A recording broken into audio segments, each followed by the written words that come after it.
नमस्कार, श्री स्वामी समर्थ. योगेश रेसिपी चॅनलमध्ये तुम्हा सर्वांचे हार्दिक स्वागत आहे.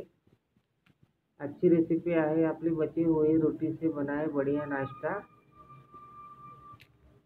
तळल्यानंतर अशा पद्धतीने कुरकुरीत नाश्ता आपला हा तयार होतो. खमंग नाश्ता आहे हा.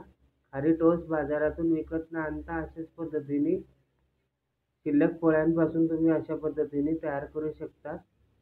चहासोबत पण खूप छान लागतो या, किंवा असं आपण खाल्ला तरी पण चांगला लागेल. अशा पद्धतीने आपण पोळीचे कट करून घेतले, त्रिकोणी आकार दिलेला आहे त्याला. आता आपण याला तळून घेऊया. मंद आचेवर छान गुलाबी रंग येईपर्यंत त्याला तळून घ्यायचं आहे. दोन्ही साईडनी छान कलर आल्यानंतर आपण त्याला काढून घेणार आहोत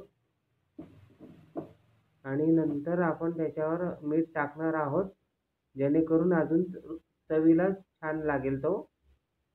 खूप खमंग आणि टेस्टी नाश्ता आहे. अशाच पद्धतीने नवनवीन व्हिडिओ बघण्यासाठी योगेश रेसिपीला लाईक, शेअर आणि सबस्क्राईब करायला विसरू नका. बघा, चहासोबत पण खाऊ शकताय तुम्ही. तुमचं एक लाईक आणि एक शेअर मला मोटिवेशन करेल. त्या हिशोबाने तुम्ही नेहमी योगेश रेसिपीला एवढं भरभरून प्रेम दिलं त्याबद्दल तुमचे मनपूर्वक आभार. आणि माझ्या चॅनलला लाईक, शेअर करायला विसरू नका.